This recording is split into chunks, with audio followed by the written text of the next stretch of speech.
Hello everyone, welcome to Civil Quick Revision. আজিৰ ভিডিঅ'টোত আমি UTO 2023 কোৱেশ্চন পেপাৰৰ টেকনিকেল সেকশনৰ সেকেন্ড পাৰ্ট খিনি আলোচনা কৰিম।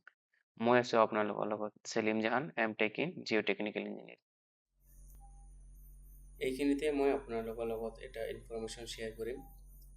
আমাৰ ইয়াত চিভিল ইঞ্জিনিয়াৰিঙৰ ফাউণ্ডেশ্যন কোৰ্চ ষ্টাৰ্ট হৈ আছে for APSC AE and JEE এক্সামৰ কাৰণে। ইয়াতে আপোনালোকে টেকনিকেল এণ্ড নন টেকনিকেল দুটা কোৰ্চৰ কাৰণে ৰেজিষ্টাৰ কৰিব পাৰিব। ইয়াতে আপোনালোকে পাব full syllabus coverage for both technical and non-technical separately, live plus recorded classes, previous year question discussion and chapter wise DPP. Further details কাৰণে আপোনালোকে তলত দিয়া নম্বৰত কন্টাক্ট কৰিব পাৰে নাইবা ডেসক্ৰিপচন বক্সত দিয়া ডিটেইলছ চাব পাৰে।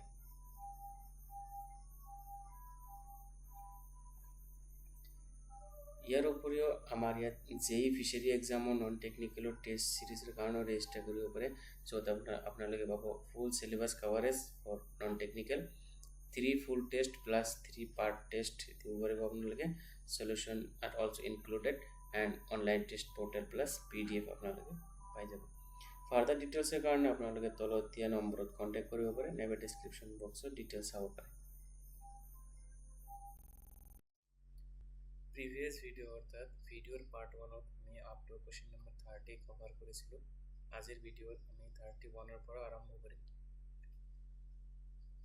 সো কোৱেশ্চন নম্বৰ 31 আছে, for welding design of structural steel in field condition, the partial safety factor materials gamma m is taken as.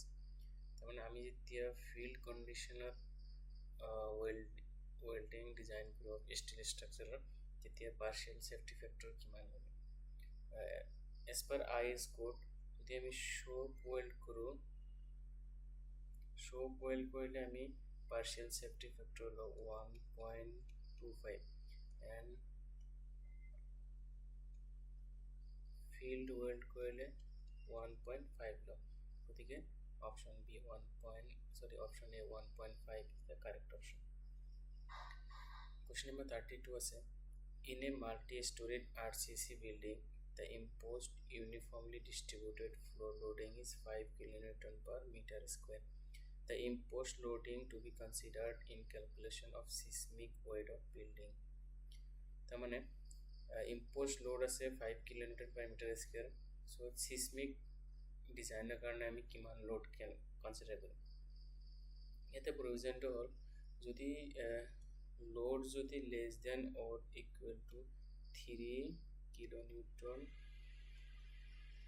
Kilonewton per meter হয় তেতিয়া আমি imposed loadৰ 25% কনসিডাৰ কৰিম।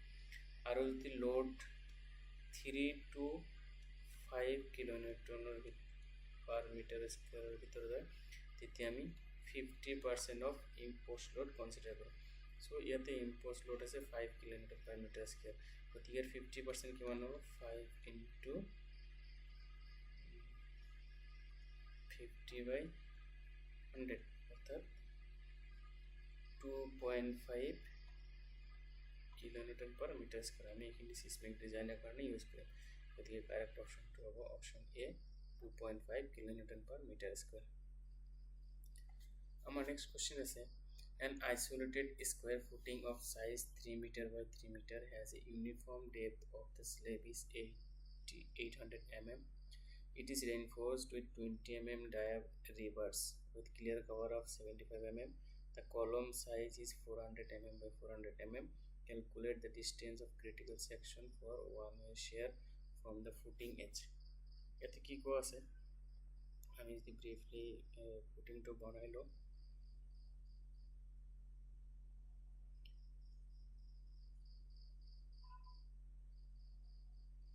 এইটো ফুটিংটো আছে, এতে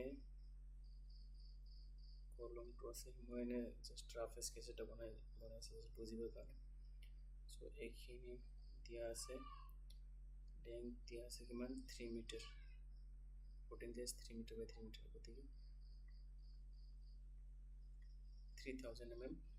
Then depth of slab দিয়া আছে 800 mm. 800 mm, then size of column কিমান দিয়া আছে 400 কিনো 400 আমি যিমান ভ্যালু লিখিছো আপোনালোকে mm বুলি ধৰি ল'ব এটা ইউনিট কিটা তো ইয়াতে আমাক কি কৈছে আমি কি ওলাব লাগে distance of the critical section for 1a shear from the footing edge ইয়াৰ কাৰণে আমি এটা নিউ পেজ এটা লৈ লওঁ এইটো নিউমেৰিকেলটো ডাঙৰ আছে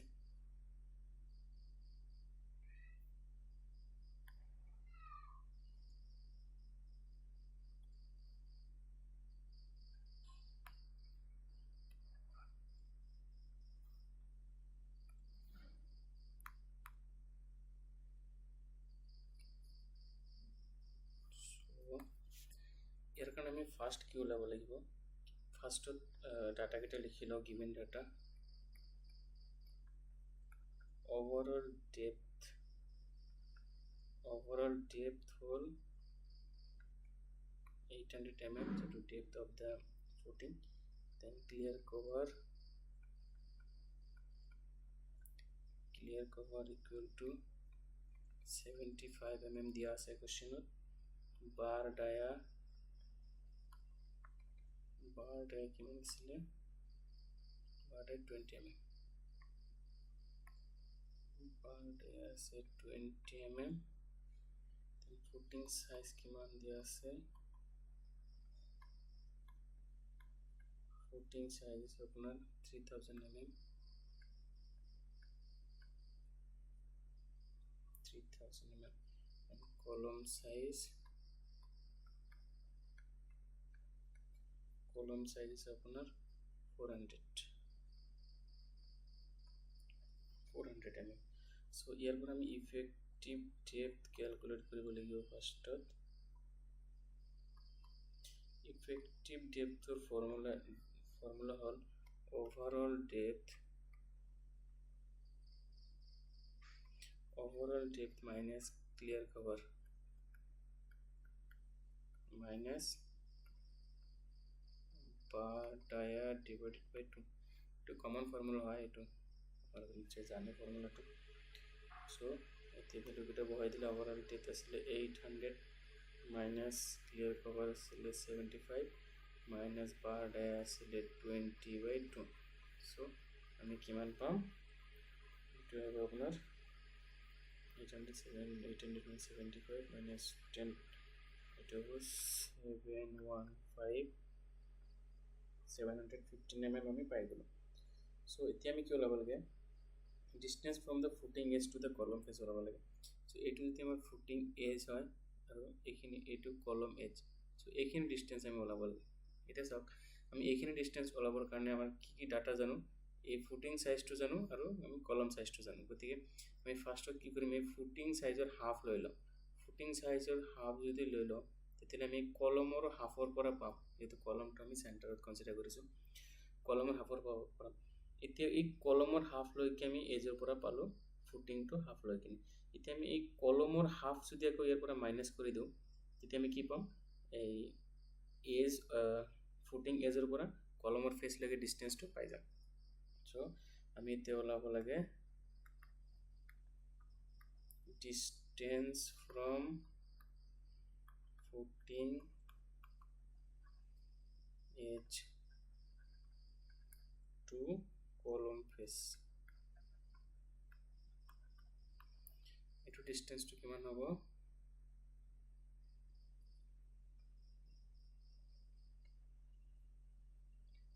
এটো অলপ আগতে যেনেকৈ দেখাই দিছিলো ফুটিং সাইজত হাফ কৰিব লাগিব footing size divided by 2 minus column size or half column size divided by 2 so আমি the value kita বহাই দিও 3000 divided by 2 equal minus 3000 divided by 2 minus column size isile 400 divided by 2 so আমি value to পাম 1500 minus 200 অর্থাৎ 1300 mm। এতিয়া for one way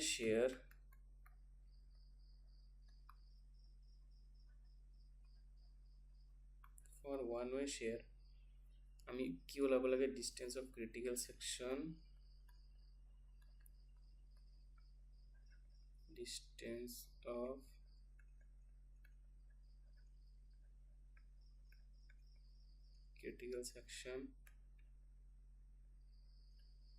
from 14 is এইটো distance ওলাব কাৰণে আমি কি কৰিব লাগিব আমি যদি সেই distance of footing is to the column সেইটো যদি আমি capital D বুলি ধৰি লওঁ so formulaটো হ'ব capital T minus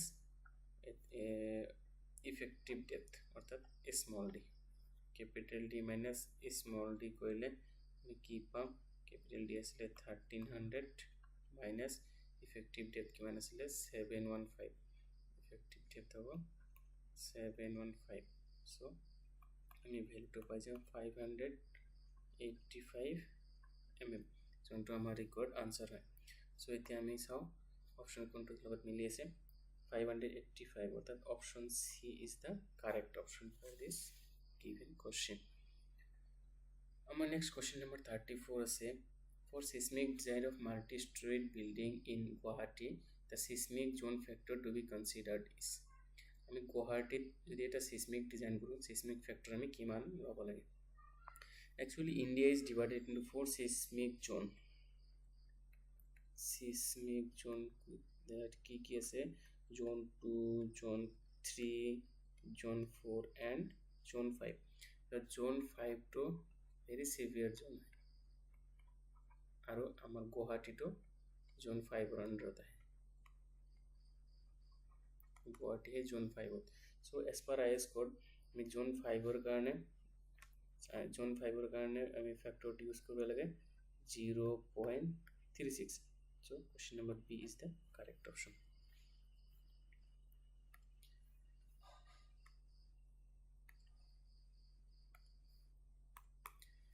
So our next question number 35 আছে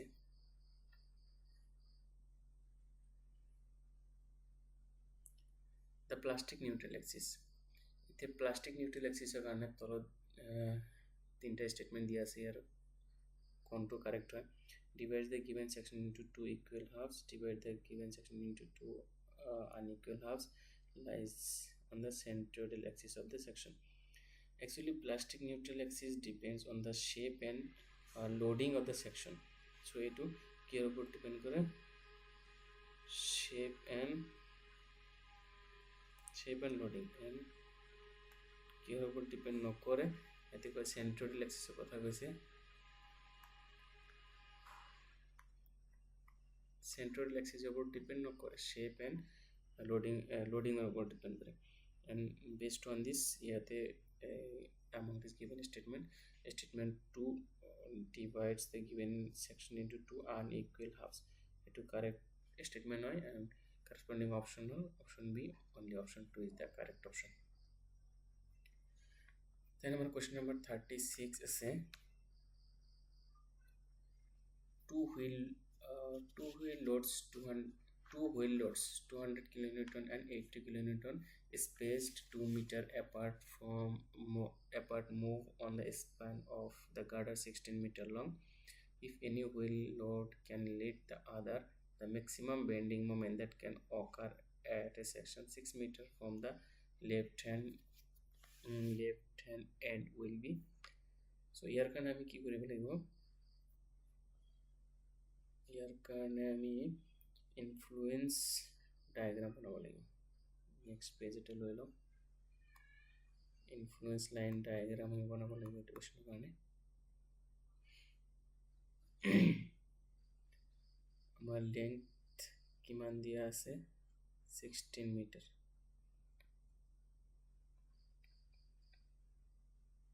total length আছে আপোনাৰ 16 meter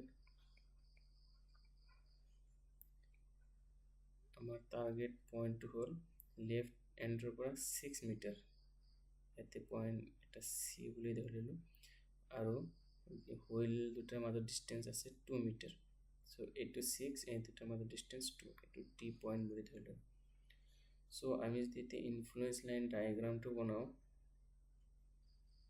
সি পয়েন্টত এটা লোড থাকিব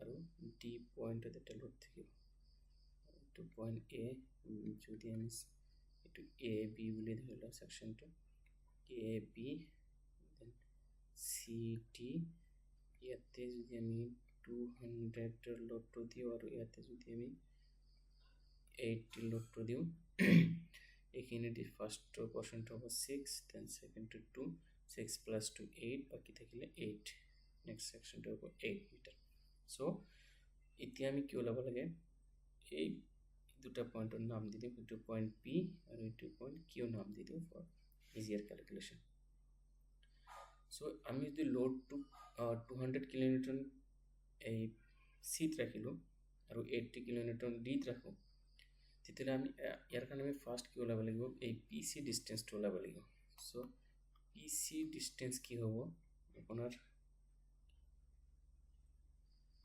10 into 6 divided by 16 left right side of PC point right side is 8 2 plus 8 10 and left side is 6 total distance divided by 16 আমি এইটো পাই যাম 10 into 6 divided by 16 answer to have 3.75 meter and correspondingly আমি PCB triangle PCB and triangle PCB similar triangle হয় QDB so ইয়াৰ পৰা আমি কি ওলাব পাৰো এই QD ডিসটেন্সটো যদি আমি y বুলি ধৰি লও so PC by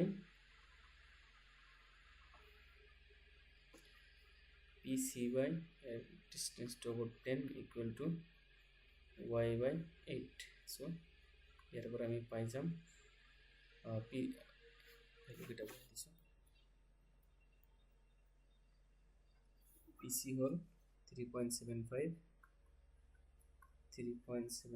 divided by 10 equal to y by 8 so y value to পাই যাম y equal to 3 meter y value to পাই গেল এতিয়া আমি যদি বেন্ডিং মোমেন্ট ওলাই দিও এতিয়া বেন্ডিং মোমেন্ট 200 লোডৰ কাৰণে এইটো ডিসটেন্স কিমান আছে 3.75 আৰু এইটো আছে 3 so my bending moment কি হ'ব 200 into distance 3.75 plus 8 into distance 3 দুটা মাল্টিপ্লাই কৰিলে আমি পাই যাম 990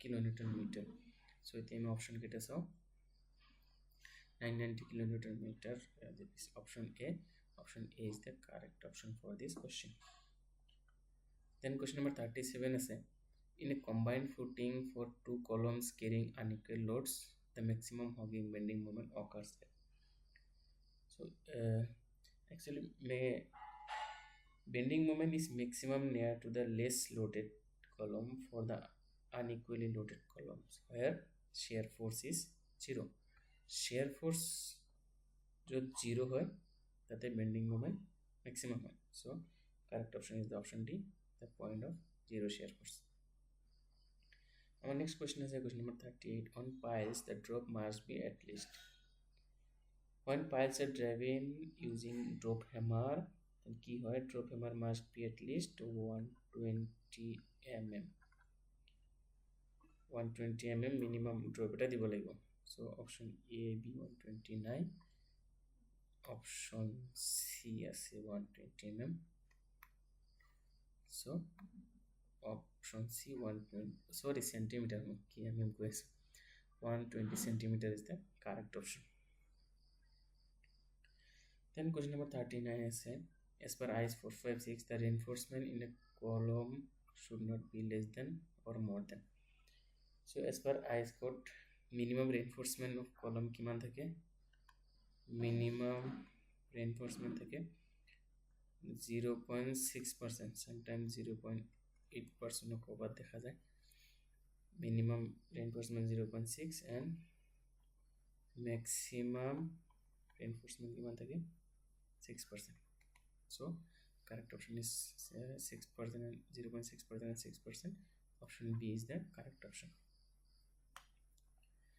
Question number 14 কি আছে, who is of the wave in a plate girder due to concentrated loading type of stiffener is used to prevent local buckling. So local buckling এর কারণে আমি কি স্টিফেনার ইউজ করব, এতে যে সাইড অপশন দিয়া আছে মই এটাকে লিখাই দিছো। টরশন স্টিফেনার আমি কিউ ইউজ করব, টরশন স্টিফেনার আমি বক্স গার্ডার ইউজ করব টু রেজিস্ট টুইস্টিং। টরশন স্টিফেনার মানে আমি একটু টুইস্টিংয়ের কারণে ইউজ করব, একটু নামটাতে কম পাই যায়। এন্ড বিয়ারিং স্টিফেনার আমি কি ইউজ করব to prevent crashing.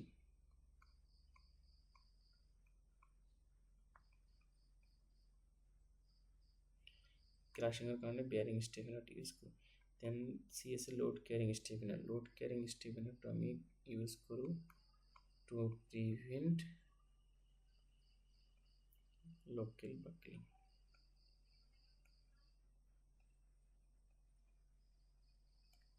and fourth আছে diagonal stiffener, diagonal stiffener use করা হয় for combined shear and bending forces, combined shear and bending forces. So option C, load carrying stiffener is used to prevent local buckling for the web in plate girder. Option C is the correct option. Question number 41 say the star and grid pattern of road network was adopted in star and grid pattern কোনটো road planet use কৰিছিল। First two আছে Nagpur road plan, Nagpur road planত আমি star and grid pattern use কৰিছিল Nagpur road plan। বাকি কেইটা মই এটা কৈ দিছো। Lucknow road planত square and grid pattern use কৰিছিল and Bombay road planত no pattern. So correct option is option A, Nagpur road plan. Aggregate impact value indicates which of the following properties of aggregate. Aggregate impact value test করে আমি কি পাও, আমি toughness পাও। এতিয়া মই বাকি কেইটা কৈ দিছো। ডিউৰেবিলিটি আমি কোনটো টেষ্ট কৰা পাও, soundness test, toughness, aggregate impact value test, and hardness পাও আমি Los Angeles abrasion test, strength পাও আমি crushing value test পাও।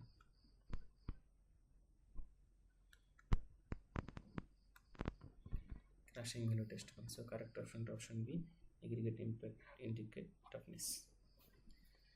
Then question number 43 is a in flexible pavement the load transfer to lower layer, in a flexible when the load transfer to lower layers is by flexible pavement load lower layer কেনেকে transfer হয়। এতে option কেটে দিয়া আছে bending action of layer, shear deformation, grain to grain contact, consolidation of subgrade. flexible pavement ওখানে grain to grain transfer হয়।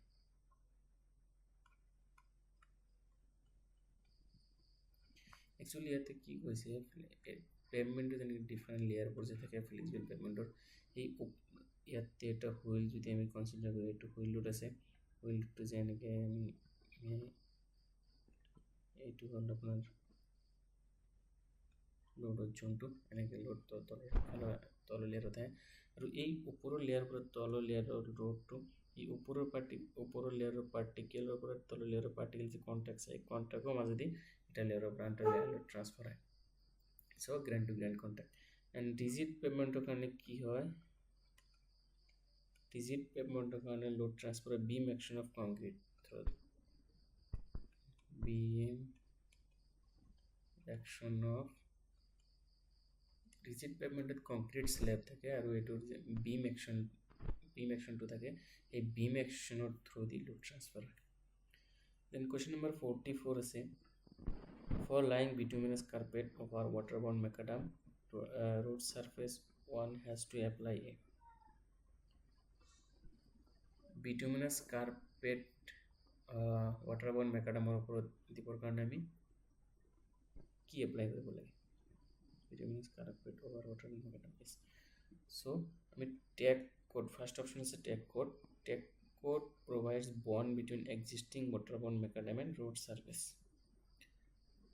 এটো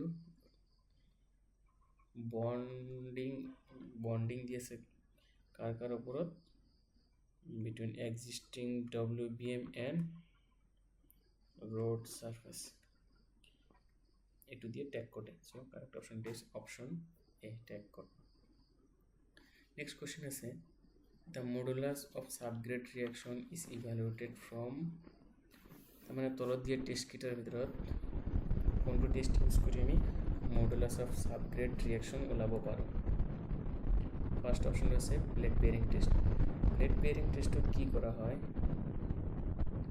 এতে এনেকুৱা প্লেট এটা থাকে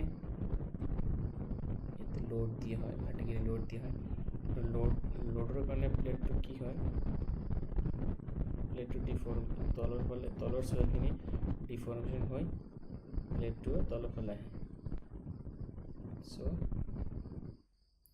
plate bearing test measures the deformation of soil under applied load through which we can measure the modulus of subgrade reaction and baki ketat CBR direct shear test ebrot modulus of subgrade emulabo noaru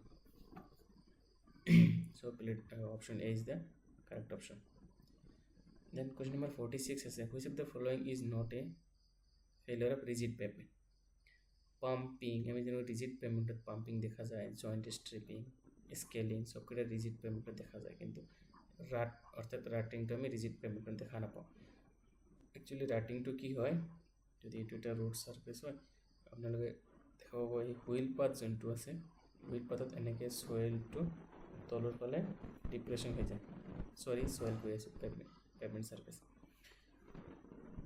এটো এটা road হয়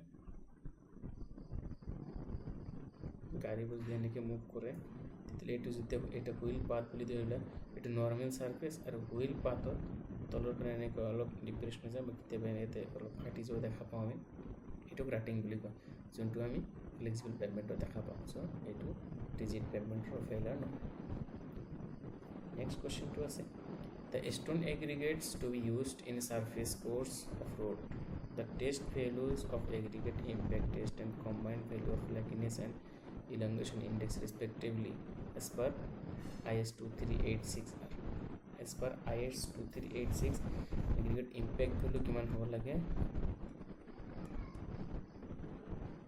impact value hobo lage 30 to 35% tamane ami yerpora hobo maximum 35% hobo pare aru crushing value 30 to 35 that means less than or equal to 35 over and combine flakiness and elongation index এই দুটো হবে লাগে 30% so correct option is option B less than 35 and 30%. Then our next question is a question number 48.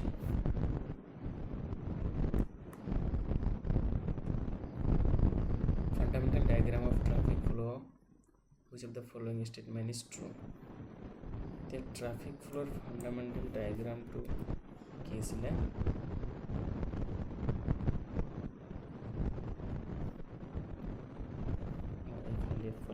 লিখিছোঁ যিহেতু এইফালে জাগা আছে ইয়াতে হৰাইজণ্টেল এক্সিছত ট্ৰাফিক ফ্লো এণ্ড ভাৰ্টিকেল এক্সিছত স্পীড থাকে ইয়াতে কি হয় যেতিয়া স্পীড বাঢ়ি যায় ট্ৰাফিক ফ্লো এনেকৈ লাহে লাহে বাঢ়ি থাকে যেতিয়া বাঢ়ি যায় এইটো যেতিয়া পিক পইণ্টত আহে পিক পইণ্টত অহাৰ পিছত কি হয় ডিউ টু হাই ট্ৰাফিক কনজেশ্যন এইটো যেতিয়া ফ্লোটো যেতিয়া বহুত বেছি বাঢ়ি যায় তেতিয়া তাতে ট্ৰাফিক কনজেশ্যন দেখা পাব চ' এই ট্ৰাফিক কনজেশ্যনৰ কাৰণে আকৌ ট্ৰাফিক ফ্লোটো এনেকৈ কমি যায় থাকে চ' এইটো পইণ্ট পিক পইণ্টলৈকে পাৰিব আকৌ কমি যায় থাকে চ' এতিয়া চাওক কোনটো অপশ্যন মিলি আছে option D traffic flow increases up to the half of the maximum concentration এইটো আছিলে মেক্সিমাম কনচেনট্ৰেশ্যন চ' এই মেক্সিমাম কনচেনট্ৰেশ্যনলৈকে ট্ৰাফিক ফ্লো বাঢ়ি আছে so' correct option is option D traffic flow increases up to the half of the maximum concentration next question আছে a road sign indicating no parking no parking য'ত দিয়া থাকে anyway আমি তাত enter কৰিব নোৱাৰোঁ চ' এইটো এটা mandatory sign The design of intersection system is important as it governs road intersection system কিয় ডিজাইন কৰিব লাগে ই গভৰ্ণ কৰে option C operation safety speed and capacity সবকিটা গভৰ্ণ কৰে সো কারেক্ট অপশনটি আছে option C efficiency of operation safety speed and capacity then question number 51 আছে A series of closely spaced contour lines represents a এতিয়া contour line বোৰ closely spaced থাকে এনেকে মই রাফলি এটা বনাই দিছো এইটো এটা contour line এইটো এটা contour line ধৰক এনেকে এটা আছে কিন্তু closely আছে আৰু আপোনালোকে যদি এনে আৰু এটা contour line draw কৰে তো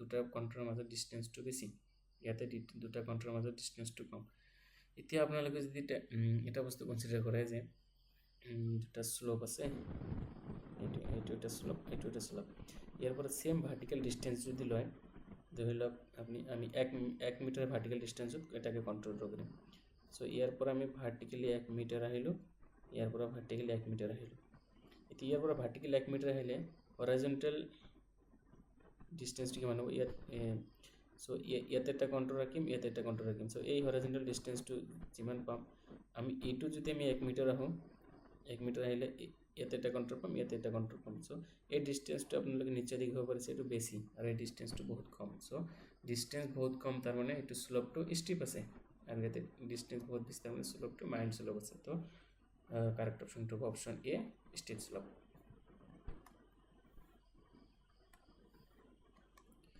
Next is a question number 52. The process of turning the telescope about a vertical axis in a horizontal plane is called. তার মানে telescope to vertical axis or around vertical axis আৰু আমি এনে horizontally যদি আমি turn কৰো এটো কি বুলি কয় swinging vertical axis or horizontal plane or turning কৰিলে এটো সুইঙ্গিং বুলি কয় আৰু হৰাইজন্টেল এক্সিছত আমি যদি ভাৰ্টিকেল প্লেনত টাৰ্ন কৰো হেতু কি বুলি কয় ট্ৰানজিটিং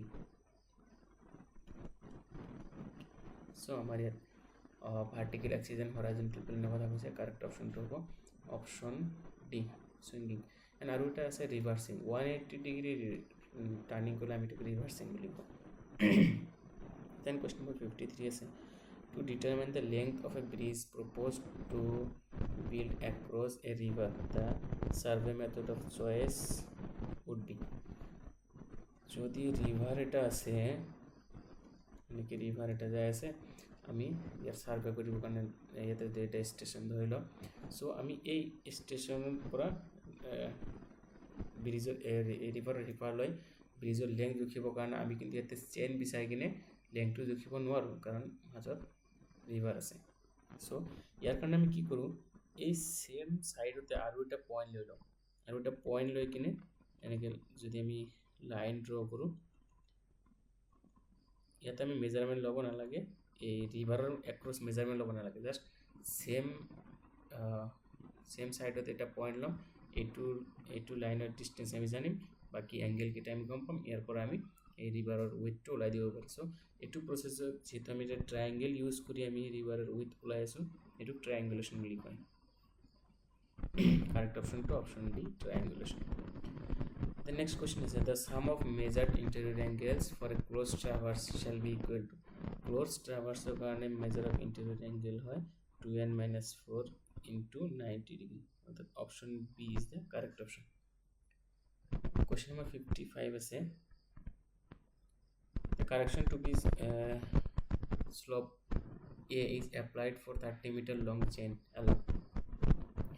तो 30 मीटर लॉन्ग चेन থাকিলে ইয়ার স্লোপ কারেকশন কিমান হবে স্লোপ কারেকশনের ফর্মুলা হল L cos θ minus 1 cos L এই থিটা এর অ্যাঙ্গেলের কথা আছে সো এটা অ্যাঙ্গেলটো A দিয়া আছে সো আর L 30 মিটার আছে 30 cos A minus 1 হবে 30 cos A minus 1 option C is the correct option. Question number 56 is for a well conditioned triangle no angle should be less than well conditioned triangle কেতিয়া কয় যেতিয়া angle not less than 30 degree and not greater than 120 degree তেতিয়া any angle 30 degree কে কম হ'ব না লাগে আৰু 120 degree কে বেছি হ'ব না লাগে তেনেকুৱা triangle আমি well conditioned triangle বুলি কম so ইয়াতে কি angle কিমান দিছে 245 then next আছে 30 and 16 so correct option hobo option ete serial ke ulta diye diya ase 30 degree is the correct answer.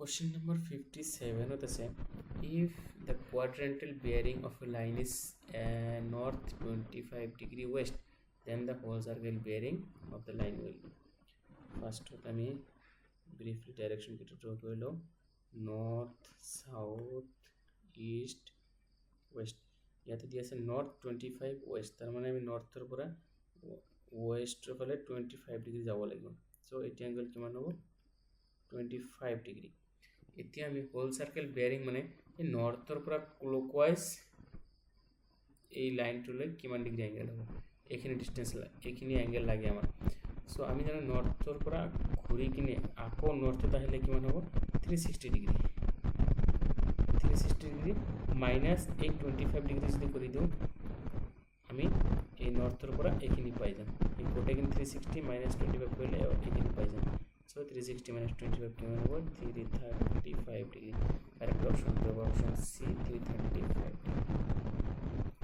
question number 58 আছে which of the following errors can be eliminated by taking mean of both phase observation collimation error to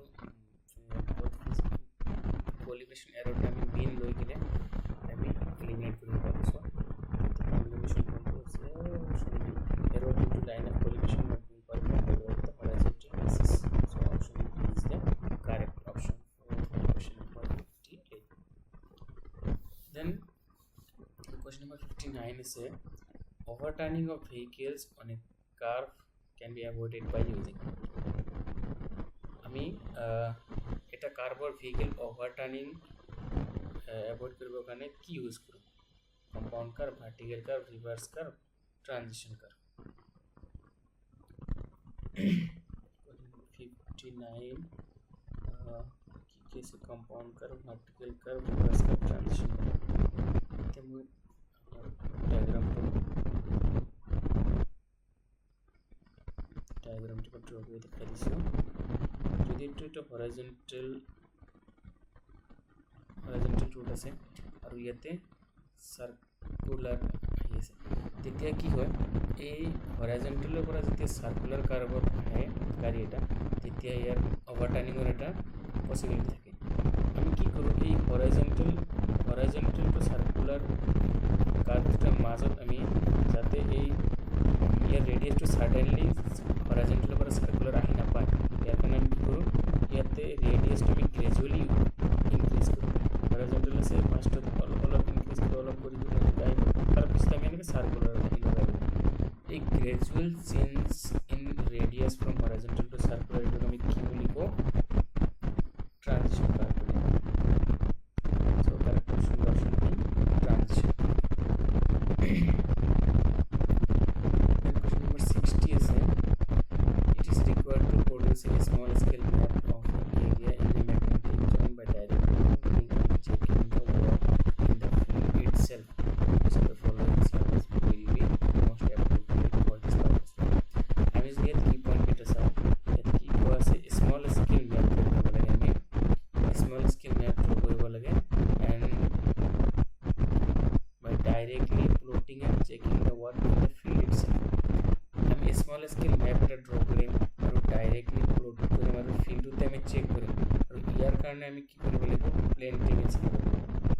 So lentible survey is the correct option for this.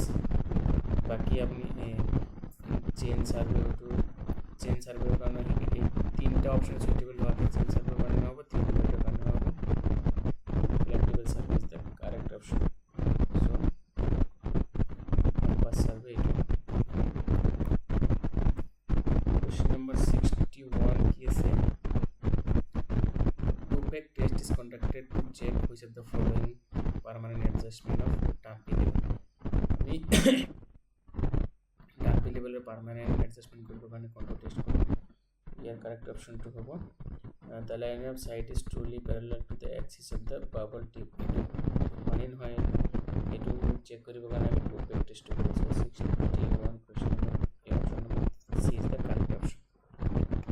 62 আছে to apply Simpson's rule for computation of irregular area, the number of segments তাৰপিছত option আছে should be of equal with an odd number, should be of equal with an even number. So it should be equal with an even number to apply Simpson's rule for to computation of irregular area. Question number 63 is in a reverse curve, the super elevation provided at the point of reverse curvature. তার মানে reverse curve হল দুটা curve, এটা আনটোর reverse direction আছে। তার মানে reverse curve means two curve bending in opposite direction. Opposite direction দুটা curve bending থাকে, এটা রিভার্স কার্ভ। এতিয়া তো যদি এফালে যদি কার্ভ 1 এটু কার্ভ 2 হয়, কার্ভ 1 এর সুপার এলিভেশন কি কেনে দেখো এই এনিকে আমি এফালে উঠাই দেব কার্ভ 1, তো কার্ভ 2 টা আমি এনিকে উঠাই দেব। সো এই উঠো পোর্শনটো উল্টা হয়ে যায়ছে। তার মানে এই পয়েন্ট অফ রিভার্স কার্ভ হিসাবে আই কিনে কার্ভ 1 আর 2 আহি ইয়াতে শেষ হ'ব লাগিব আৰু কাৰ্ভ 2 উঠা প্লাই স্টাৰ্ট হ'ব লাগিব। সো এই 2 পয়েন্টৰ সুপার এলিভেশন 0 হ'ব লাগিব, নহ'লে কি আমি মিলাব নোৱাৰিম। ফাৰ্ষ্টৰটো শেষ হৈ আছে, ছেকেণ্ডটো ষ্টাৰ্ট হৈ আছে আৰু উল্টা ফালে হৈ আছে। সো ইয়াতে 0 পাই লাগিব। So 63 0 is the correct option. Question number 64, it is if the volume of fluids is equal to the volume of solids in a soil mass, then the values of porosity and void ratio respectively. Porosity and void ratio value. If the volume of void is equal to volume of solid, yes, that means volume of void equal to volume of solid.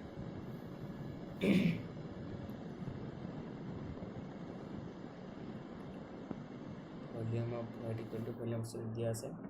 So আমি যদি void ratio লাও, void ratio formula volume of void by volume of solid, so it is the same equal হয়। So void ratio হবে 1 আর porosity formula hall E by 1 plus E, অর্থাৎ 1 by 1 plus 1, 1 by 2 equal to 0.5. so eta and E কি হবে 0.5 and 1, 0.5 and 1. This is the correct option, 0.5 and 1.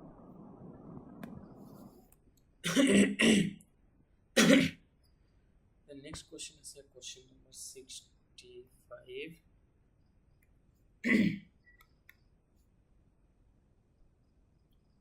According to Atterberg, the soil is said to be of medium plasticity if the plasticity index is at the তিনটা range দিয়ে আছে 0 to 7 হলে আমি একটু লো plasticity লিখব, 7 to 17 হলে medium plasticity, and 17 to 27 হলে high plasticity. So for medium plastic 7 to 17 is the correct option. Option B is the correct option. Question number 66 is a plate load test was conducted on a soaked subgrade during monsoon season. It is soaked subgrade means it pani dhaba kotha hoise. Season using the plate diameter of 30 cm. If the modulus of subgrade for 30 cm plate is 16.86 kg per meter cube, then the modulus of subgrade reaction for standard plate of diameter 70 cm. এতিয়া দুটা ডায়ামিটাৰৰ plate দিয়া আছে D1 equal to 30 centimeter, D2 equal to 70 centimeter আৰু models of subgrade for 30 কিমান আছে K1 equal to 16.86 kg per meter cube আমি 70 centimeter diameter কাৰণে K2 টো ওলাব ইয়াৰ ফৰ্মুলাটো হ'ল K1 D1 equal to K2 D2 so K2 আমি কেনেকৈ ওলাব পাৰোঁ K1 দিয়ানৰ ভ্যালু কিটা মাল্টিপ্লাই কৰি দিওঁ 16.86 into 30 divided by D2 হ'ব 70 so final answer to আহিব আমাৰ final answer to 16.86 into 30 divided by 70 6.75 so option D 6.75 kg per centimeter cube is the correct option. Question number 67 is saying for better strength and stability the fine grained soil and coarse grained soil are compacted respectively. Here the compaction কথা বুঝে soil compaction আমি standard property use করি করো এতে থাকে আপনার dry unit weight and water content আমি যেতিয়া soilৰ specific এটা water content পৰা start কৰো আৰু লাহে লাহে water বহাই বহাই compact কৰি থাকো যেতিয়া optimum point টো পায় তেতিয়া ইয়াৰ dry unit weight টো আকৌ তলফালে নামি অৰ্থাৎ dry unit প্ৰথমে লাহে লাহে বাঢ়ি থাকে optimum water content যেতিয়া maximum থাকে আৰু তাৰপিছত লাহে লাহে কমি থাকে so ইয়াতে কি হয় for fine grained soil wet side have better rearrangement of particle etu ki hoyese fine grained soil that means fine grained soil particle size bor thake apnar flaky particle thake na clay soil jodi ami sao ege flaky particle jeti pani humai jay kine etu rearrange ebor ki hoy bhalke particle rearrangement hoy এই rearrangement হওয়ার পিছত আমি ইয়াৰ পৰা লাহে লাহে পানীখিনি কমাই দিওঁ তাতে অ্যারেঞ্জমেন্টটো ঠিকে থাকে জাস্ট পানীটো ওলাই যায় সো সয়েলটো বেছি কম্পেক্ট হয় for fine grain soil and coarse grain সয়েলৰ কাৰণে কি হয় আপোনাৰ water gives lubrication for which helps in compaction coarse grain সয়েলত যেতিয়া পানী সোমাই যাব পানীতে লুব্ৰিকেন্ট হিচাপে কাম কৰিব আৰু সয়েলৰ গ্ৰেইন কেটা কম্পেকশনত হেল্প কৰে সো আমি কি কৰিব লাগে আমি যদি কোৰ্স গ্ৰেইন সয়েল ইউজ কৰি আছো এটো এই ড্ৰাই সাইডৰ পৰা অপটিমাম লৈকে যাব লাগে আৰু যদি ফাইন গ্ৰেইন সয়েল ইউজ কৰিছে এটো ওয়েট সাইডৰ পৰা অপটিমাম লৈকে যাব লাগে সো এতে এই সিকোয়েন্সটো কি দিয়া আছে fine grain soil and coarse grain soil that means fine grain হল ওয়েট সাইডৰ পৰা আহিব লাগে কোৰ্স গ্ৰেইন ড্ৰাই সাইডৰ পৰা আহিব লাগে so weight of OMC and dry of OMC so option B is the correct option weight of OMC and dry of OMC.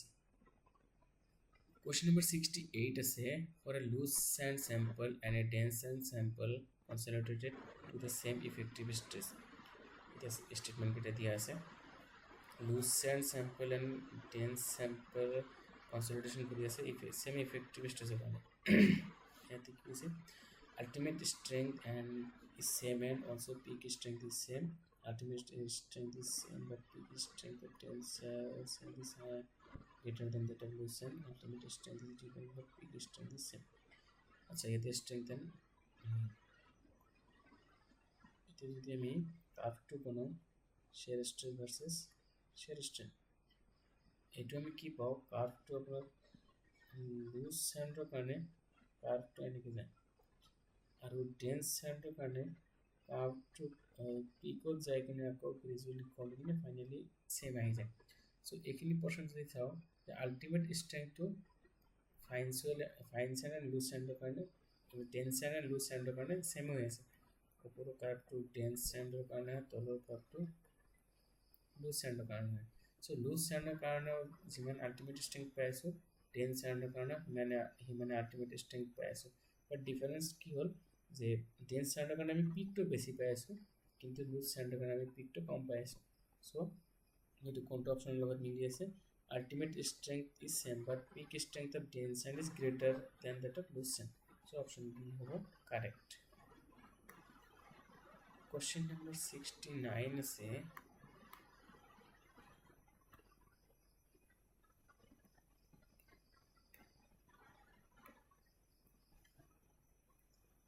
a saturated clay layer with single drainage phase takes 4 years to attain 50% degree of 50% degree of consolidation. If the clay layer had double drainage, first case is a single drainage, then next case is a double drainage, then the ultimate time required to attain 50% degree of consolidation would be. So degree of consolidation ইয়ার কারণে আমি ফর্মুলাটা কি use করবে লিখব t equal to that means time of consolidation tv means time factor into hdr whole scale. hdr hall height of drainage, তার drainage পাত্র কিমান আৰু তলত আছে আপোনাৰ consolidation coefficient of consolidation. এতিয়া আমি চাও এটা soil sample এটো ধৰি লৈছো তো সিঙ্গেল ড্ৰেনেজ মানে এটো আপোনাৰ হেৰি পাৰমেবল হয় সিঙ্গেল ড্ৰেনেজ হলে এই পানীখিনি কি কৰিব লাগিব তলৰ পৰা ফুল ডিস্টেন্স ট্ৰাভেল কৰি কিনে ওপৰত যাই কিনে বাহিৰত ওলাই যাব লাগিব সো ইয়াৰ ড্ৰেনেজ পাথ হ'ব ডি আৰু এই সেম স্যাম্পলটো যদি আমি ডাবল ড্ৰেনেজ কৰি দিও দুই ফালে যদি হেৰি থাকে পাৰমেবল থাকে সো পানীখিনি দুই ফালে এই মাজৰ পৰা মাজৰ মিড পোৰ্শনৰ ওপৰ ফালে যিমান পানী আছে কি কৰিব ওপৰ ফালে দি ওলাই যাব আৰু এই তলৰ পোর্শনখিনি ইফালে দি ওলাই যাব এতিয়া আমি টোটাল ড্রেনেজ পাথ যদি চাবি ইয়াতে কি হল ইয়াতে পানীয়ে এই d/2 ডিস্টেন্স ট্রাভেল কৰিব লগা হৈ আছে ফাৰ্ষ্টটো এই গোটেইখিনি ডিস্টেন্স ট্ৰাভেল কৰি পানী বাহিৰত যাব লগা হৈছিল এটো কি হল আধাৰ পৰা ওপৰত যাই আছে আৰু এইফালে তলৰ আধাৰ পৰা তলফালে যাই আছে তাৰমানে কিমান ট্ৰাভেল কৰি আছে গোটেইখিনি ডিস্টেন্স d হলে আহি সেকেন্ড ডাবল ড্ৰেনেজত d/2 ডিস্টেন্স ট্ৰাভেল কৰি আছে আৰু সিঙ্গেল ড্ৰেনেজত d ডিস্টেন্স ট্ৰাভেল কৰি আছে আৰু এইখিনি main difference single drainage and double ড্ৰেনেজৰ কেছত so first single drainage case দিয়া আছে আৰু ফার্স্ট কেছত কি হ'ব t1 tv into d square divided by cv কিমান দিয়া আছে 4 years এতিয়া আমি সেকেন্ড কেছত t2 যদি ওলাও tv into সেকেন্ড কেছত ড্রেনেজ পাথ কিমান হ'ব d/2 এতে d জায়গা d/2 whole square cv so আমি তো সিম্পলিফাই কেনে কৰিব পাৰো tv to d square d/2 whole square so d square by cv into 1/4 লিখিব পাৰো এটো আমি ইয়াতে লিখিছো ইয়াৰ লগত যোনটো তলত 2 ডিভাইড আছে এটো হোল স্কয়াৰ কৰি 1/4 তলত লিখিলো এতিয়া এইখিনি আকৌ ফাৰ্স্ট কন্ডিশনৰ পৰা আমি কি পাও এইখিনি আছে কি 4 দিয়া আছে 4 into আৰু এইখিনি আছে 1/4 4 into 1/4 equal to 1 year so single ড্ৰেনেজৰ ক্ষেত্ৰত যদি 4 years লাগে 50% ডিগ্ৰী অফ কনসলিডেশন অ্যাটেইন কৰিবৰ কাৰণে এটো ডাবল ড্ৰেনেজ দিলে আমি 1 year অতে কমপ্লিট কৰিব পাৰিম so question option D 1 year is the correct option. A soil sample has void ratio of 0.5. Its porosity will be close to porosity formula hol E/1 plus E. Void ratio 0.5 दिया से 1 plus 0.5 equal to 0.5 by 1.5. That means answer to होगा 0.33 अर्थात 33%. Option D 33% is the correct option. 71 होता से the efficiency of a pile group will be always less than 100%, will be always more than 100%, maybe less than or 100% or more than 100%, will be more than 100% in cohesive soil and less than 100% in cohesionless soil. Actually pile group what ki hoy it is the pile cap hoy yate pile keta jodi thake eneko it is the a soil to the cohesive soil hoy so a pile group spacing to যদি কম হয় তেতিয়া কি হয় ইয়াতে pressure বাল্বটো থাকে এই pressure বাল্বটো এটা আন্টাৰ লগত ওভাৰলে হৈ যায় সো সিঙ্গেল পাইলৰ যিমান ষ্টেং ল'ব পাৰিছিলে কিন্তু যেতিয়া সেই প্ৰেছাৰ বাল্বটো অভাৰলেপ হৈ যায় ক্লজলি স্পেচৰ কাৰণে, তো দুটাই ডাবল ষ্ট্ৰেংথ ল'ব নোৱাৰে, কাৰণ এইখিনি কমন পৰ্চন আহি যায় যোনটো ছইল ফেইলাৰৰ চান্স থাকে। চ' কোহেচিভ ছইলৰ কাৰণে এইটো এটা কি যে কোহেচিভ ছইলৰ কাৰণে এফিচিয়েঞ্চি কেতিয়াবা কমি যাব পাৰে। এইটো অলৱেজ নহয় যে অলৱেজ কমি যাব, কিন্তু কেতিয়াবা কমি যাবও পাৰে based on the difference conditions. আৰু কি হয় কোৰ্ছ গ্ৰেইন ছইলৰ কাৰণে বা চেণ্ডি ছইলত আমি ইউজুৱেলি ড্ৰাইভ এণ্ড পাইল ইউজ কৰোঁ। চ' পাইল আমি যেতিয়া ড্ৰাইভ কৰোঁ ওপৰৰ পৰা তলত হেমাৰ মাৰি মাৰি তলৰ ফালে ড্ৰাইভ কৰোঁ, তেতিয়া কি হয় আমি পাইলটো আমি তলত সোমাই আছোঁ হেমাৰ মাৰি মাৰি, তো ছাইডৰ ছইলখিনি অকণমান ষ্ট্ৰেংথ বেছি পাই যায়, আগত যিমান ষ্ট্ৰেংথ আছিল তাতকৈ বেছি ষ্ট্ৰেংথ পাই যায়। চ' এটা পাইলৰ কাৰণে এটা পাইলে যিমান ষ্ট্ৰেংথ ল'ব পাৰিছিলে, যেতিয়া আৰু এটা পাইল সোমাই দিলোঁ, এই মাজৰ ছইলখিনি এতিয়া এই মাজৰ ছইলখিনি কি হ'ব অলপ বেছি কম্পেক্ট হৈ যাব, বেছি ষ্ট্ৰেংথ হৈ যাব। চ' এই ক্ষেত্ৰত পাইলৰ কেপাচিটি বাঢ়ি যায়। চ' কেতিয়াবা আমি কোহেচিভ ছইলৰ ক্ষেত্ৰত চালোঁ কেতিয়াবা কমি আছে, আৰু ছেকেণ্ড কেছত চালোঁ বাঢ়ি আছে। চ' এই বাঢ়িব পাৰে কমিব পাৰে, গতিকে it may be less than 100% or more than 100%. Option C is the correct option. Then আছে 72 কি আছে two footings, one circular and another square are founded on the surface of a purely questionless soil. The diameter of circular footing is the same as the side of the square footing. The ratio of their ultimate bearing capacity. It is বস্তুটো ভালকৈ চাব অলপ। Ultimate bearing capacity formula হ'ল CNC plus QNQ plus half gamma B N gamma. এই circular ফুটিঙৰ কাৰণে আমি ultimate bearing capacity QUC যদি ডিনোট কৰোঁ, আমি কি পাওঁ 0.3 গামা ডি। এই ডিটো হ'ল ডায়ামিটাৰ অফ দ্য পাইল, সৰি diameter of the footing, 0.3 gamma d and gamma, where d equal to dia, and square footing or karne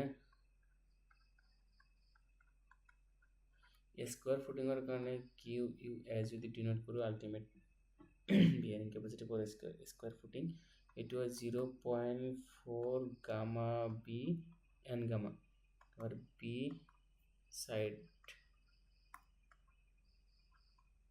side length. So এতে কি হয় আৰু কোশ্চেনত কি দিয়া আছে, diameter of the circular footing is same as the diameter of the side of the square footing. That means d equal to b হয়।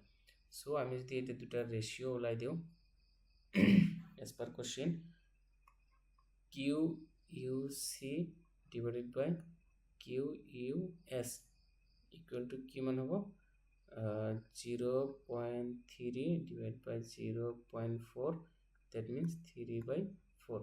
so correct option to hobo option A তে 3/4 দিয়া আছে। correct option is option A 3/4. আমার next question আছে question number 73. Which of the following corrections is required while using standard penetration test? মানে আমি যেতিয়া standard penetration test কৰো তেতিয়া আমি কি কি correction apply কৰিব লাগে।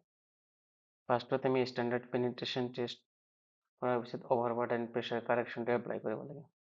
overburden pressure correction হ'ল এইটো যদি ground level আছিলে তেতিয়া আমি test যদি আমি ধৰি লওঁ যে গ্ৰাউণ্ডৰ পৰা এটা পাৰ্টিকুলাৰ এটা ডেপথত আমি টেষ্ট কৰি আছো, চ' এইটো ডেপথ যদি h হয় তেতিয়াহ'লে ইয়াৰ কনফাইনিং প্ৰেচাৰটো হ'ব গামা h। চ' যেতিয়া ডেপথ লাহে লাহে বাঢ়ি যায় এই h ৰ ভেলু লাহে লাহে বাঢ়ি যাই থাকে, চ' এজ এ হ'ল কনফাইনিং প্ৰেচাৰো বাঢ়ি যায়। গতিকে এই কনফাইনিং প্ৰেচাৰ লাহে লাহে যে বাঢ়ি আছে ইয়াৰ কাৰণে আমি এটা কাৰেকশ্যন এপ্লাই কৰিব লাগে, এইটোক overburden pressure correction বুলি কোৱা হয়। আৰু সেকেন্ড আমি যদি টেষ্টটো যদি ওয়াটাৰ টেবুলৰ তলত কৰোঁ, যদি ওয়াটাৰ টেবুল থাকে ওয়াটাৰ টেবুলৰ তলত কৰিলে আমি ডাইলেটেন্সি কাৰেকশ্যন লগাব লাগে। চ' ডাইলেটেন্সি কাৰেকশ্যন এইটো কাৰেকশ্যন লগাব লাগে, আৰু ইয়াকে গ্ৰাউণ্ড ওয়াটাৰ কাৰেকশ্যন বুলি কোৱা হয়। চ' কাৰেক্ট অপশ্যনটো হ'ব option D, all of the above. And question number 74 আছে, the behavior of a sand mass to cause liquefaction during an earthquake depends largely on,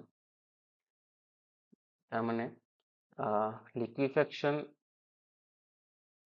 লিকুইফেকশনের কারণে আমার কি হয়, লিকুইফেকশন লুজ স্যান্ডের কারণে হয়। লুজ স্যান্ড যদি থাকে তাতে যদি চিচমিক লোড আহে, যেনেকুৱা আৰ্থকুৱেক লোড, তেনেকুৱা টাইপৰ লোড আহিলে তেনেকুৱা কেছত আমি লিকুইফেকশন দেখা পাওঁ। চ' আৰু এটা স্যান্ডৰ প্ৰপাৰ্টি আমি মেইনলি ডিফাইন কৰোঁ ৰিলেটিভ ডেন্সিটিৰ পৰা। ৰিলেটিভ ডেন্সিটিৰ দ্বাৰা আমি স্যান্ডৰ প্ৰপাৰ্টি ডিফাইন কৰোঁ। চ' লিকুইফেকশনৰ কাৰণে মেইন ফেক্টৰটো হ'ল ৰিলেটিভ ডেন্সিটি। আৰু আপোনাৰ number of stress cycle, frequency and amplitude of the earthquakes হওক, এইবোৰো ফেক্টৰৰ ওপৰত ডিপেণ্ড কৰে, কিন্তু মেইনলি আপোনাৰ ৰিলেটিভ ডেন্সিটিটো most important হয়। চ' কাৰেক্ট অপশ্যনটো হ'ব option B, relative density. Question number 75 আছে, a soil sample of specific gravity 2.65 has a void ratio of 0.8. The water content in percentage required to saturate the soil. ইয়াতে specific gravity G দিয়া আছে 2.65 আৰু void ratio E দিয়া আছে 0.8. ইয়াতে soil saturate কৰিবৰ কাৰণে কিমান water content লাগে? So saturated condition of S equal to হ'ব 1. আমি এটা ফর্মুলা জানো, ES equal to WG. So আমি water content ওলাব লাগে W equal to ES by G, অর্থাৎ E equal to 0.8 in 0.8 into 1, S এর value 1 divided by 2.65. So আমি ভ্যালুটো পাম 0.3, অর্থাৎ 30%. So correct option পাবো option B, 30%. Then 76 number question আছে, temporary hardness of water is caused by presence of. Temporary hardness of water কি থাকিলে হয়? আমি জানো temporary hardness bicarbonate of calcium and magnesium থাকিলে হয়, আৰু পাৰ্মানেন্ট হাৰ্ডনেস হয় আপোনাৰ sulphate and chloride of calcium and magnesium. So ইয়াতে টেম্পোরারি হার্ডনেসের কথা কৈছে। সো কারেক্ট অপশনটো হ'ব bicarbonates of calcium and magnesium, option A is the correct option. Then আমাৰ নেক্সট কোৱেশ্চনটো আছে question number 77. Among the following disinfectants of wastewater, that the one that is most commonly used disinfectant to chlorine dioxide. So correct option to option A, chlorine dioxide. Question number 78 আছে, two primary air pollutants. দুটা primary air pollutants কোনটো হয়? Actually কি হয়, sulfur oxide and hydrocarbon both are emitted directly into the atmosphere from the source. So these are considered as primary pollutants. আমি এইখিনি কথা জানো, গতিকে sulphur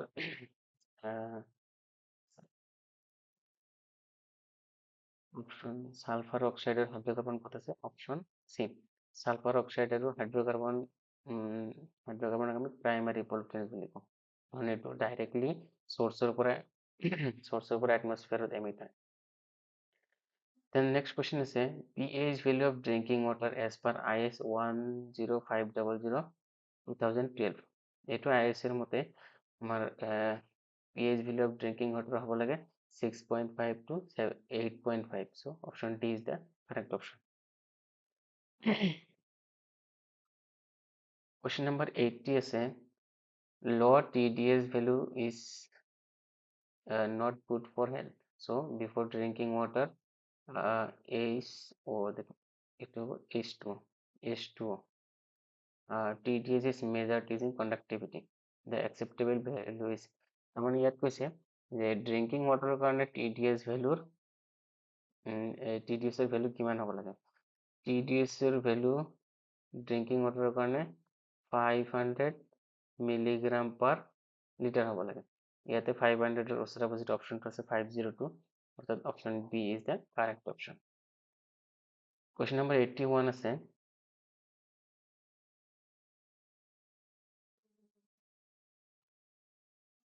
which of the following air pollutants is responsible for making hole in O3 layer? O3 লেয়াৰত অজন লেয়াৰৰ হোলৰ কাৰণে কোনটো পলিউটেন্স ৰেসপন্সিবল হয়? অজন লেয়াৰৰ হোলৰ কাৰণে mainly ৰেসপন্সিবল হয় CFC, বাট অপশ্যনত CFC নাই, কিন্তু CFCৰ পিছত সেকেন্ড প্ৰায়োৰিটি আহিব আপোনাৰ NO2। সো কাৰেক্ট অপশ্যনটো হ'ব option B, NO2। And next option আছে, next question আছে question number 82, coil based thermal question number 82 আছে, coil based thermal power plant pollutes the atmosphere by adding, মানে coil based thermal power plant যে আছে ইয়াৰ পৰা কি কি বস্তু এমিট হয়? ইয়াৰ পৰা আমি জানো nitro, NO2, SO2, SPM, CO সবকেইটা এমিট হয়। SPM হলো আপোনাৰ সাসপেন্ডেড পার্টিকুলেট মেটাল। NO2 কেতিয়া রিলিজ হয়? যেতিয়া high temperature oxidation of nitrogen in air হলে এটু তেতিয়া NO2 রিলিজ হয়। দেন SO2 কেতিয়া রিলিজ হয়? SO2 রিলিজ হয় ইয়াৰ কাৰণ হল আপোনাৰ কোয়েলত সালফাৰ প্ৰেজেন্ট থাকে, ইয়াৰ পৰা SO2 ওলায়। এণ্ড SPM ওলাই আপোনাৰ ফ্লাই এছ ডাষ্ট পাৰ্টিকেল সেইবোৰৰ পৰা। এণ্ড কাৰ্বন মনোক্সাইড ওলাই আপোনাৰ incomplete combustion of the carbon. So option C is the correct option.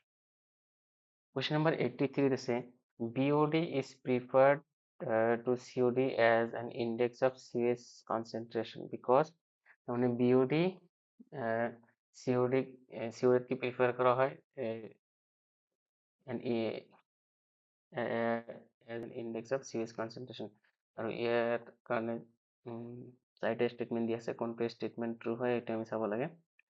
So ইয়াতে আপোনাৰ option C to BOD relates specifically to putrescible organic matter which is the most objectionable CH constituent.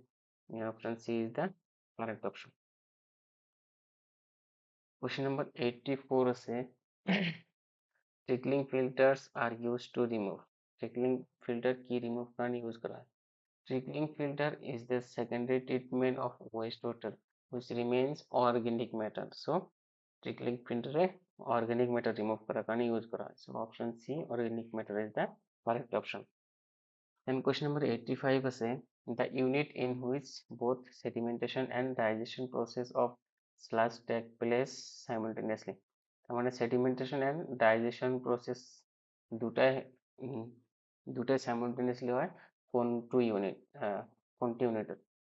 ইয়াতে ইমহফ tank যোনটো আছে এইটো হল আপোনাৰ এইটো এটা 2 chamber tank হয়, য'ত আপোনাৰ আপাৰ চেম্বাৰত কি হয়, upper chamber allows sedimentation,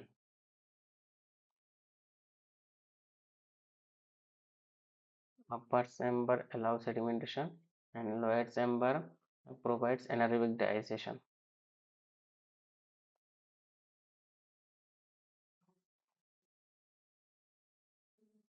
So ইয়াতে sedimentation and digestion দুটা হৈ আছে। So correct option পাব option B Imhoff tank. My next question আছে question number 86. Inner dimensions of a room are 6 meter by 4 meter with 0.4 meter wall thickness. The center line length shall be. ইয়াতে আমি roomটো first draw কৰি লওঁ।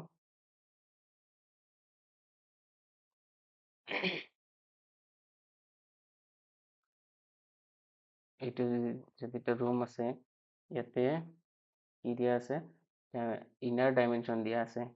So এইটো inner to 6 meter আছে and উইথটো আছে 4 metre. আমি কি আমি চেণ্টাৰ লাইন লেংথ ওলাব লাগে। চ' এইটো যদি চেণ্টাৰ লাইন লেংথ হয়, এনেকৈ চেণ্টাৰৰ মাজে যদি আমি ডটেড লাইন ড্ৰ কৰোঁ, ইয়াতে ৱাল থিকনেছ কিমান দিয়া আছে 0.4 মিটাৰ। চ' আমি চেণ্টাৰ লাইন লেংথ ওলাবৰ কাৰণে 6 মিটাৰ লগত আমি কি কৰিব লাগিব 0.4/2 এইখিনি গোটেই ৱাল থিকনেছ 0.4, চ' এইখিনি হ'ব আপোনাৰ 0.4/2 আৰু এইফালেও চেম 0.4/2 হ'ব। চ' আমি যদি চেণ্টাৰ লাইন লেংথটো যদি এল' বুলি ধৰিলোঁ, এল' কিমান হ'ব 6 প্লাছ 0.4/2 প্লাছ 0.4/2, অৰ্থাৎ আমি কি পাম 6.4 মিটাৰ। এণ্ড চেণ্টাৰ লাইন উইথটো যদি আমি বি ডেছ বুলি ধৰি লওঁ, কিমান হ'ব 4 প্লাছ 0.4/2 প্লাছ 0.4/2, এইটো হ'ব 4.4 মিটাৰ। লেংথ আমাৰ দুটা আছে, ৱেইটো দুটা আছে। চ' চেণ্টাৰ লাইন লেংথ কিমান হ'ব, টোটেল চেণ্টাৰ লাইন লেংথ হ'ব আপোনাৰ 6.4 প্লাছ 4.4 ইয়াৰ হোল ইনটু 2 কৰিব লাগিব। চ' আনচাৰটো আহিব 21.6 মিটাৰ। কাৰেক্ট অপশ্যনটো হ'ব option C 21.6 metre. The damp-proof course DPC in building is measured in. আমি DPC কিহত মেজাৰ কৰোঁ, স্কুৱাৰ মিটাৰত, মিটাৰত, cubic metre, none of the above. Actually কি হয়, ডেম্প-প্ৰুফ কোৰ্স আমি যে দিওঁ, ইয়াতে এটা স্পেচিফাইড থিকনেছ দিয়া থাকে। এই থিকনেছখিনি গোটেইখিনি জেগাত য'ত আমি ডিপিচি দিম, থিকনেছটো স্পেচিফাই থাকে। চ' এইটো আমি স্কুৱাৰ মিটাৰত মেজাৰ কৰোঁ। ইয়াৰ থিকনেছটো আমি ইউজুৱেলি এষ্টিমেট কৰোঁতে থিকনেছটো আমি কনচিডাৰ নকৰোঁ, জাষ্ট লেংথ এণ্ড উইথ কিমান আছে সেইখিনি লৈ আমি স্কুৱাৰ মিটাৰত কেলকুলেট কৰোঁ। So' option A is the correct option. Question number 88 আছে, due to change in the price level, the revised estimate is prepared if the sanction estimate is exceed by. So আমি price যদি material price change হয়, এতে আমি revise estimate কেতিয়া কৰোঁ, as per CPWD 5% যদি sanction এস্টিমেটতকৈ 5% বেছি হৈ যায়, দেন আমি কি কৰোঁ, এইটো ৰিভাইজ এস্টিমেট কৰিব লাগে। চ' কাৰেক্ট অপশ্যনটো অপশ্যন চি 5%। Question number 89 আছে, the analysis of rate is usually worked out for the unit of payment of particular item of work under the which of the following heads. আমি rate এনালাইচিছত ইয়াৰ পৰা আমি এইখিনি বুজিব পাৰোঁ, rate এনালাইচিছত আমি কি কি বস্তু কনচিডাৰ কৰোঁ। আমি মেটেৰিয়েল কষ্টটো কনচিডাৰ কৰিব লাগে, লেবাৰ কষ্টটো কনচিডাৰ কৰোঁ। চ' কাৰেক্ট অপশ্যনটো option C, both A and B আমি কনচিডাৰ কৰিব লাগে। দেন কুৱেশ্যন নম্বৰ 90 আছে, the calculated quantity of material loose for, sorry, the material হ'ব, the calculated quantity of material in loose state for a 3.7 meter wide macadam rod for compacted thickness is 1 kilometer length for one layer of 8 centimeter. তাৰ মানে ইয়াতে কি দিয়া আছে, length কিমান হ'ব 1 kilometre লেংথৰ কাৰণে, that means 1000 meter length. Then width of the road কিমান দিয়া আছে 3.7 meter and thickness কিমান আছে 3.7 meter, thickness is 8 centimeter, that means 0.08 meter.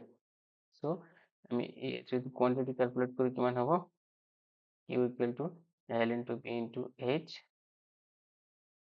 1000 into 3.7 into 0.08, এইটো আমাৰ কম্পেক্টেড থিকনেছ পালোঁ আমি, এইটো হ'ব কম্পেক্টেড থিকনেছৰ কাৰণে কোৱান্টিটি, ইমান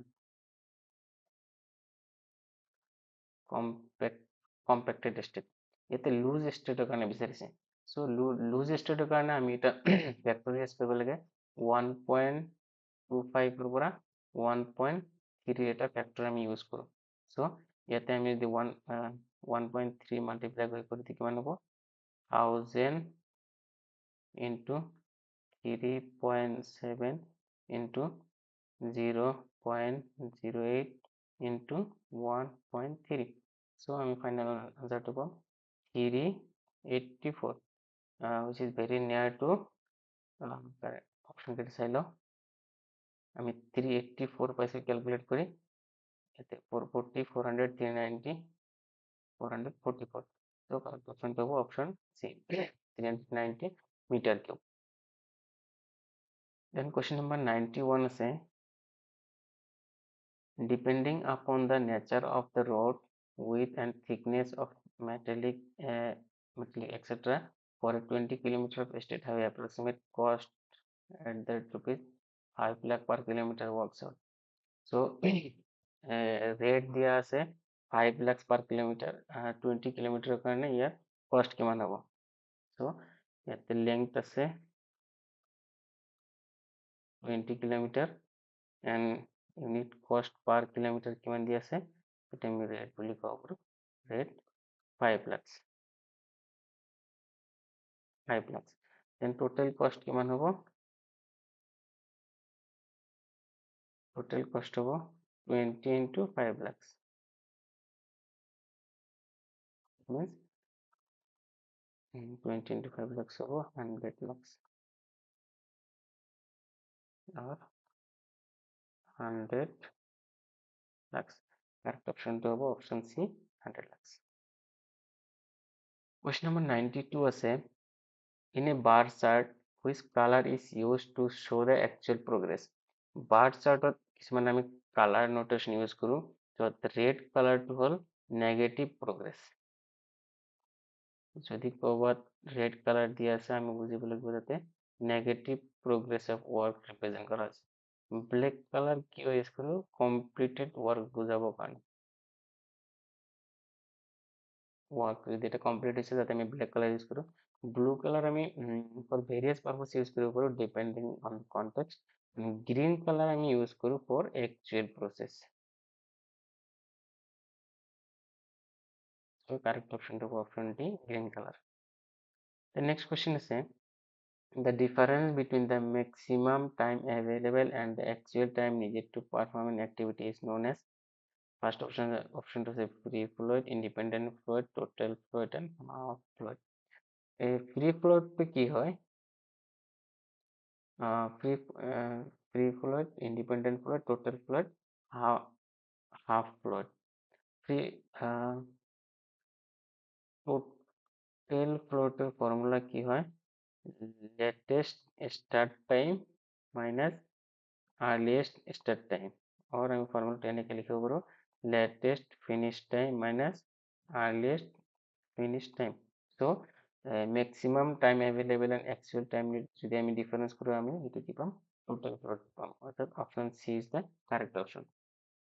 Then question number 94 আছে various activities of a project are shown on a bar chart by এটা bar chart of various activity আমি কেনেকে show করো bar chart এটা কি থাকে y axis থাকে আপনার activity and x axis থেকে time আৰু ইয়াতে কি হয় each and every activity এনেকে আমি bar বনাই বুজাও বেলেগ বেলেগ এনেকে bar বনাই আমি activity বুজাও য'ত ইয়াতে starting of the work বুজাই আৰু ইয়াতে finish ending of the work বুজাই so আমি horizontal line use কৰি আমি bar chart activity বুজাও so correct option to option B horizontal lines. Next question number 95 আছে part analysis is based on part analysis আমি কি বেস করব optimistic time pessimistic time most likely time এই তিনটার উপর base করে আমি part analysis করব so correct option to হবে option D all of the above. part analysis এর formula যদি আপনাদের চাই তাহলে সব তিনটা ইউজ হয় তাতে so all of the above is the correct. Then question number 96 আছে the problem of determining rental value of a property is to be tackled from which of the following আমি এস্টিমেট দিতে পারি আমি rental value আমি rental value ওলাবৰ কাৰণে when property is rented property যদি rented আছে তেতিয়া আমি rental value ওলাও আৰু property যদি ৰেণ্টত নাই তথাপিও আমি ৰেণ্টেড বুলি ওলাব লাগে so correct option টো হ'ব option both the option are correct that means both A and B are correct so option C is the correct option then question number 97 আছে the process of incorporating changes and rescheduling of replanning is called incorporating changes rescheduling replanning এইবোৰ কি হয় updating বুলি কোৱা হয় so correct option is option C updating and expected project duration generally follows expected project duration normal distribution curve flow করে so option correct option to option A normal distribution curve then question number 99 আছে the most suitable type of equipment for compaction of cohesive soil ইয়াতে কেইটামান কম্পেক্টৰ নাম দিয়া আছে first হ'ল smooth field roller আমি use কৰোঁ গ্ৰেনুলাৰ চইলৰ কাৰণে গ্ৰেনুলাৰ চইল যেনেকুৱা আপোনাৰ চেণ্ড গ্ৰাভেল এইবোৰৰ কাৰণে স্মুথ ফিল্ড ৰোলাৰ ইউজ কৰা হাইব্ৰিড ৰোলাৰ ক'ত ইউজ কৰা হয় কোৰ্স গ্ৰেইন চইলৰ কাৰণে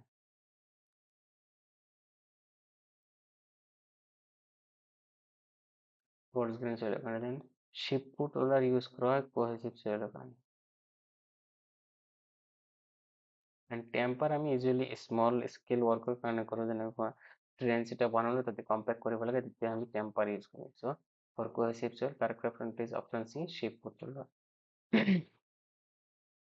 then question number 100 আছে in time cost optimization using CPM method for network analysis the crashing of activities along the critical path is done starting with the activity having আমি crashing কেতিয়া কৰো যেতিয়া first slope curve to list থাকে first slope curve list হলে তেতিয়া আমি activity crashing কৰিব লাগে as per CPM method so correct option is option C list cost slope